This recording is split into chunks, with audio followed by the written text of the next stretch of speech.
मेरे ऊपर बैठे हुए हैं और मुझे मार रहे हैं। तो फेस पे बॉक्स कर रहे हैं, फेस बचाऊं तो पेट पे बॉक्स कर रहे हैं। I swear on my dad, आज मैं तुम्हें मार दूंगा। तो मैं ऑटो की दूसरी साइड से निकल के बाहर भागी। उन्होंने रास्ते में मुझे पकड़ा। कोई नहीं आया हेल्प करने, सब लोग तमाशा देख रहे थे। ऑटो वालों ने हेल्प नहीं किया, जो सुबह वॉक कर रहे थे, जॉग कर रहे थे, उन्होंने हेल्प नहीं किया। हम एक्चुअली मारपीट जब कॉन्टिन्यूसली हो रही थी तो बहुत सारे इंस्टेंस हुए कि जब मैंने बोला कि मैं घर छोड़ के जा रही हूँ, फिर वापस आ जाती थी, या जा नहीं पाती थी, थ्रेट्स जो भी था।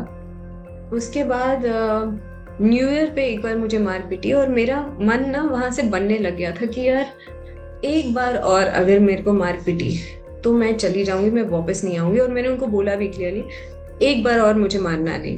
तो अगेन सॉरी, मारपीट होने के बाद अगले दिन सॉरी ही मिलता है और वो बहुत अच्छे, बहुत स्वीट हो जाएंगे। फिर ये वैलेंटाइंस वाले दिन हम लोग भी बाहर गए, वापस आए घर में। एंड वो जो पूरा आई मुझे पता भी नहीं, उस दिन तो कोई गलती भी नहीं थी। वो ड्रिंक उन्होंने किया था रात में एंड हम लोग वापस आए घर में, सोने की तैयारी की। मैं बहुत थकी हुई थी, तो मतलब जैसे बेड पे आप लेटते हो और मुझे एहसास हो साथ में जो लेटे हैं वो उठ के गए हैं, तो मुझे लगा शायद बाथरूम गए होंगे। तो मैं उठी हूँ बट आंखें बंद हैं, वापस नहीं आए, वापस नहीं आए। मैंने कहा एक बार देख के आते हैं। देख के ड्राइंग रूम तक गई तो देखा कि वो बैठे हुए कुछ सोच रहे हैं। मैंने कहा अब अगर मैं पूछूंगी क्या हुआ है तो ये फिर हम सुबह तो हो ही रही थी, तीन तीन के आसपास बजे थे सुबह के। मैंने कहा फिर हम ना 4 5 6 वो बातें चलती रहेंगी, चलो सुबह पूछ लेती हूँ। मैं जाके बेड पे लेटी और मेरी आंख लग गई। जैसी आंख लगी उसके बाद मुझे सिर्फ इतना याद है कि वो मेरे पेट के ऊपर, मेरे ऊपर बैठे हुए हैं और मुझे मार रहे हैं। तो फेस पे बॉक्स कर रहे हैं, फेस बचाऊं तो पेट पे बॉक्स कर रहे हैं। हमारे बेड के ऊपर यहाँ पे एक ऐसे छोटा सा ना फोन वगैरह रखने का था, तो फोन पड़ा था, फोन उन्होंने उठाया, फोन से मारा और मेरे जॉ में। एंड आई रिमेम्बर कि वो जब उठे मेरे, मतलब मैंने धक्का दिया तो उठे, पीछे मिरर था तो मैंने देखा तो मेरे दांत के बीच में से खून निकल रहा है। मैंने कहा आज के बाद मैं वापस नहीं आऊंगी। ऐसा हमारा झगड़ा चल रहा है, झगड़ा चल रहा है। और उनके फादर की डेथ हुई थी अक्टूबर में, तो उन्होंने अपने डैड की फोटो निकाली दीवार से और बोला I swear on my dad, आज मैं तुम्हें मार दूंगा। एंड ये बड़ा फिल्मी सा है जो मैं आपको बोलने जा रही हूँ कि जैसे फोटो निकाली, स्वेयर किया और मैं उनके सामने खड़ी हूँ और 5 सेकंड का ये टाइम होगा कि वो मुड़े वो फोटो रखने के लिए। और मुझे वो मोमेंट आज तक याद है कि सब कुछ स्लो मोशन हो गया, सब कुछ एकदम साइलेंट, मतलब इतना चीख चिल्लम में सब कुछ साइलेंट, स्लो मोशन। और मुझे मेरी मॉम के आवाज कान में सुनाई देने लगी कि कभी भी ऐसा हो, मारपीट हो, ये मत सोच तूने, तेरे पास पैसे हैं नहीं है, कपड़े पहने नहीं पहने, जिंदगी सिर्फ एक बार मिलती, जस्ट भाग और कुछ मत सोच, भाग। दैट्स इट, मैंने वही किया। मैं भागी ड्राइंग रूम की तरफ। तो हमारी एक ऐसी वाली कुंडी की लैच थी और एक ऐसा लीवर जैसा था। तो फर्स्ट टाइम मैं सिर्फ ऊपर का ये लॉक खोल सकी। फिर भागने की कोशिश की, चेयर से उन्होंने, डाइनिंग टेबल की चेयर से मुझे मारा, जो भी बीच में हुआ। लकीली वो फर्स्ट टाइम में खुल गया था लॉक ऊपर का। सेकंड मैंने वो लीवर बनाया और मैं भागी, चप्पल नहीं पहनी थी, कुछ नहीं, बस भागी। एंड गौरव मेरे पीछे आए, उन्होंने वो अपना कुर्ता वगैरह नहीं पहना था तो वो पहन के, फिर थोड़ा टाइम लग गया उनको। मैं भागी एंड सड़क पे इन्होंने मुझे ओवरटेक किया। और मैं इतनी स्टूपिड हूँ, मेरा घर जहाँ मेरे मॉम डैड बॉम्बे में ही रहते, हमारा घर ज्यादा दूर नहीं है। मैं ऑटो में बैठ के ऑटो वाले को बोल सकती थी कि प्लीज मुझे वहां ले जाओ, वहां जाके पैसे दे सकती थी, पर क्योंकि मेरे हाथ में पैसे नहीं थे, मैं सोचू मैं कैसे, मैं भाग रही हूँ सड़क पे। तो गौरंग आए, कार से मुझे ओवरटेक किया, तो मैं वापस भागने लगी और ऑटो में बैठ गई। तो वो भी ऑटो में मेरे साथ घुस गए और सुबह का टाइम था, 4 5 बजे, 5 5 बजे के आसपास ऑन 15th मॉर्निंग। एंड मैं चिल्लाने लगी। और कुछ अर्ली मॉर्निंग वॉकर्स और जॉगर्स जो होते हैं रास्ते में, तो मैंने बोला मैं इस आदमी को जानती नहीं हूँ, देखो इन्होंने मेरे साथ क्या किया। तो गौरव ने बोला कि फैमिली मैटर है, फैमिली मैटर है, सबको दूर किया। तो मैं ऑटो की दूसरी साइड से निकल के बाहर भागी। उन्होंने रास्ते में मुझे पकड़ा। बाकी आई नो कि ऑटो वाले जो सुबह सुबह वहाँ खड़े हुए हैं, चाय पी रहे, कोई नहीं आया हेल्प करने। सब लोग तमाशा देख रहे थे। ऑटो वालों ने हेल्प नहीं किया, जो सुबह वॉक कर रहे थे, जॉग कर रहे थे, उन्होंने हेल्प नहीं किया। और अगेन मुझे जो डिवाइन इंटरवेंशन बोल लो, कि जैसे झगड़ रहे हैं हम दोनों, और उनके पीछे से बस आ रही थी, पर क्योंकि वो मुझे देख रहे थे तो उनको दिखाई नहीं दी। बस जब बहुत करीब आई तब मैंने भी नोटिस किया कि बस है। मैंने उनको धक्का दिया। वो बस रुकी देखने के लिए कि ये क्या चल रहा है सड़क के बीच में। मैंने एक पैर बस के ऊपर रखा एंड वो बस वाले ने बस चला दी। I am so grateful. मैं वो बस में बैठी हूँ, मैं रो रही हूँ। पैसे अगेन नहीं है। और कंडक्टर ने मुझे पूछा कि आपको कहाँ जाना है, तो मैंने बताया जहाँ मेरे पेरेंट्स रहते हैं। बोले कि बस भी वहीं जा रही है। मैंने कहा मेरे पास पैसे नहीं है। बोले नहीं चाहिए। मैं अभी भी, मुझे गूज़बम्स आ रहे हैं। वो बस मेरे ही घर के सामने, उसका stop is so unbelievable for me.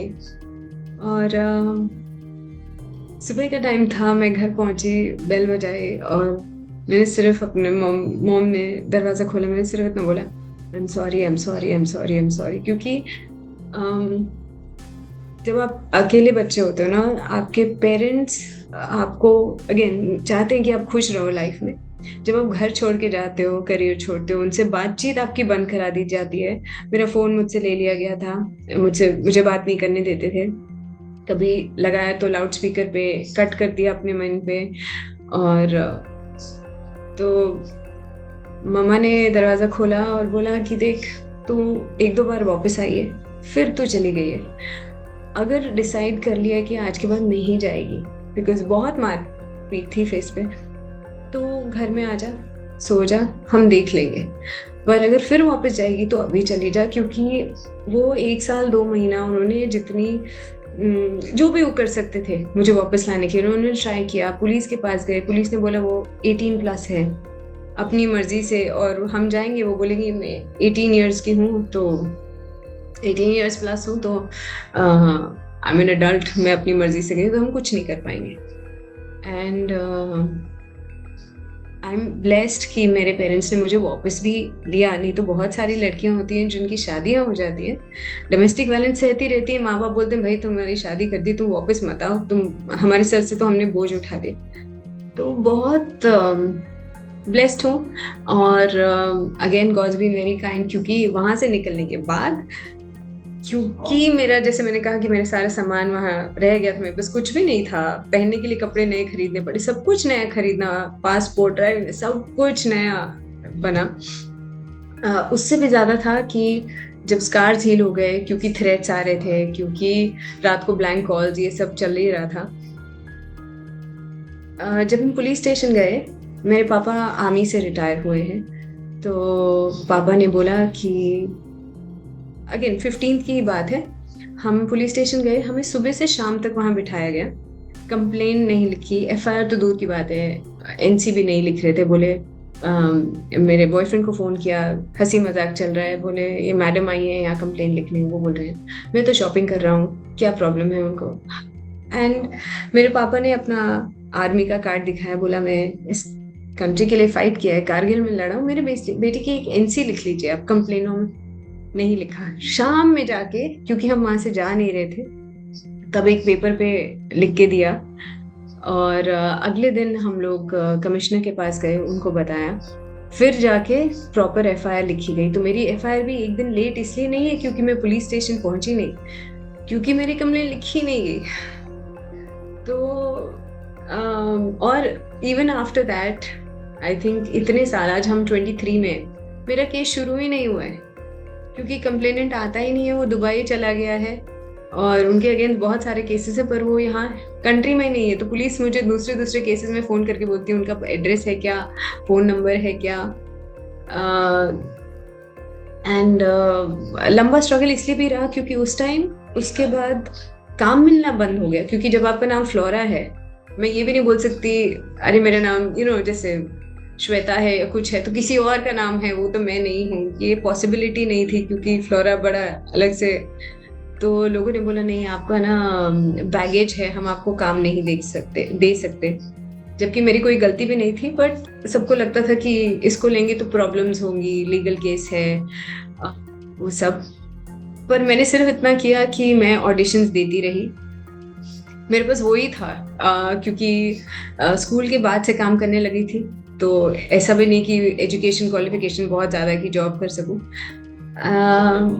And that's it. धीरे धीरे लोग वो भूल गए, और मैं चाहती थी उस टाइम कि लोग भूल जाए मेरे टैलेंट पे काम दो, मुझे काम इसलिए मत दो क्योंकि मैं किसी के साथ लीगल बैटल फाइट कर रही हूँ जहाँ मैंने मारपीट खाई है। तो उस टाइम का जो फेस था बहुत ही डिफिकल्ट था, because life was just unfair. कुछ भी कर लो। मेरा प्रोफेशन का एग्जैक्टली जो आपने बोला कि गंदी बात, मैं अब भी बोलती हूँ कि किसी का भी, हम जो एक्टर्स हैं वो डिफरेंट डिफरेंट कहानियां बताते हैं, वो हम नहीं है। वो कैरेक्टर अगर हिट हो जाता है तो लोग सोचते हैं ये वैसे ही है, पर हम जो हैं वो सिर्फ हमारे करीबी लोगों को पता है, हमारी स्ट्रगल सिर्फ उन लोगों को पता है। दुनिया को जो दिखता है वो है ग्लैमर, वो दिखता है कि ये कितने खुश हैं या जो भी है। और अगर आप सक्सेसफुल नहीं है तो लगता है स्ट्रगलर है, ये तो झूठ बोल रही है। तो सुना ऐसे भी है, सुना वैसे भी है। तो सक्सेसफुल वाली जो बातें हैं वो सुनना मुझे ज्यादा अच्छा लगता है देन ये बोला जाए कि अरे ये तो पब्लिसिटी के लिए कर रही है। लोग ये बोलने की ग्लैमरस इमेज, मतलब एटलीस्ट मैं सक्सेसफुल तो हूँ, तो मुझे लगता है आप क्या ही बोलोगे, इमेज की बात है ना। तो स्त्री भी तो किया है, भूतनी भी तो प्ले किया, सब कुछ तो किया। But I am really happy with my career, क्योंकि बहुत डिफरेंट शेड्स हैं। मैंने वो जो था ना रनिंग अराउंड ट्रीज, वो साउथ में काफ़ी कर लिया। और मुझे लगता है कि मैंने अपने करियर के साथ बहुत एक्सपेरिमेंट किया, क्योंकि बहुत सारी चीज़ें थी। एक तो काम की भूख थी, ऑफ कोर्स बिल्स भी पे करने थे। तो जो काम आया मैंने बोला ठीक है, जो भी है अच्छे से करना है, क्योंकि मैं नहीं चाहती कि जो मैंने टाइम देखा है जब मैं लोगों को सब कुछ हो गया, सिलेक्शन होने के बाद बोल रहे हैं कि नहीं आपका पर्सनल बैगेज है इसलिए हम आपको काम नहीं दे सकते, तो मैं क्या करूं, काम तो करना है। एंड वो भूख की वजह से I think whatever roles I did, I was also waiting कि भगवान अगर आप हैं तो सक्सेस कुछ तो हिट कराओ। जब स्त्री किया तो लोगों ने बोला अरे शक्ल नहीं दिखी, क्यों किया? मैंने उसके बाद गंदी बात की, मैंने कहा मत बोलना कि शक्ल नहीं दिखी अब तो मतलब वो सीरीज ही बोलती। तो लोगों का काम है कहना ऐसे भी सुना है वैसे भी सुना है, तो अब मैं लोगों की टेंशन नहीं लेती। मुझे दिल में अगेन सिक्स सेंस, अगर मुझे कुछ सुन के ऐसा लगता है कि अरे ये मैंने नहीं ट्राई किया है या ये मुझे खुशी देगा, तो मैं जरूर करती हूँ। और बहुत लोगों को मैं ये भी बोलना चाहती हूँ कि गंदी बात के सेट पे मेरी मॉम मेरे साथ थी। तो I am really blessed with parents जो बहुत अंडरस्टैंडिंग है, उन्होंने मेरी जर्नी देखी है और वो जानते हैं कि मैं ये काम जो है, आपके जो आर्ट है, जो आप कहानियां बनाते हैं और एक्टिंग करते हैं, ये एक्टिंग है, इसका पर्सनल लाइफ से कोई लेना देना नहीं। हम बोल नहीं पाते। मैं भी घर में जब मारपीट हो रही थी, मैं घर में बोल ही नहीं सकती क्योंकि ये परेशान भी होंगे, ये घबराएंगे भी, मैं निकल भी नहीं पा रही हूँ, मैं प्यार भी करती हूँ। तो बहुत सारा ऐसा मिक्स्ड इमोशन था। पर लड़कियों को यही बोलना चाहती हूँ कि जिंदगी जो है ना, हम अपने आप को ये जैसे बटरफ्लाई ककून में रहते हैं वैसे बना के रख लेते हैं शादी के बाद या रिलेशनशिप के बाद। पर जब चीज़ें सही नहीं होती हैं, आप ट्रस्ट में, आसमान खुला है आपके लिए, आपको सिर्फ निकलने की देर है।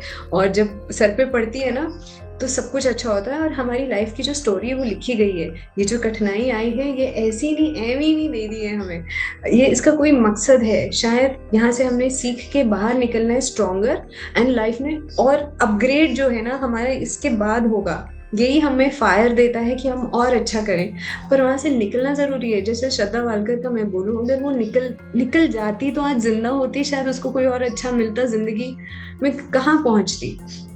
और अब्यूजर्स के साथ, अब्यूसिव रिलेशनशिप या के साथ, अगेन श्रद्धा वालकर का केस बोलती हूँ, वो लड़की ने फोटोग्राफ्स भी लोगों को भेजे, पुलिस तक भी गई। पुलिस ने जब उसने अपनी कंप्लेंट वापस ले ली क्योंकि उसके पार्टनर ने उसको डराया होगा या जो भी, सबने बोला हाँ हाँ अब तो सॉर्ट आउट हो गया। उसने अपने पेरेंट्स से शेयर नहीं किया, पुलिस ने भी फॉलो अप नहीं लिया कि आपने कंप्लेंट की थी। एंड क्या हुआ? तो अगेन एब्यूजर्स के साथ हमें नहीं पता वो कितना सीरियस कब हो जाए। मैं भी अगर वो उस दिन भागने में सक्सेसफुल नहीं होती, शायद आज मैं भी यहाँ नहीं होती। तो जब समय है, जब आपको लगे कि अब बस निकलो, and trust me, life is so beautiful. जो बोलते हैं ना कि बहुत स्टॉर्म के बाद, जब बहुत तूफान के बाद ही अगले दिन एक इंद्रधनुष या एक अच्छा सूरज आपको देखने को मिलता है, दैट्स ट्रू। दुनिया में अच्छे लोगों की कमी नहीं है, हम वो बस वो एक बुरे इंसान को इतना भगवान बना देते हैं कि फिर आगे भी सोच नहीं पाते हैं। बट नहीं, माइंड को, दिल खोलें अपना, जिंदगी एक ही बार मिली है ना, दिल खोल के जिए, जो भी आता है उसको बस थैंक यू भगवान करके एक्सेप्ट करते रहें, और let God and life polish you.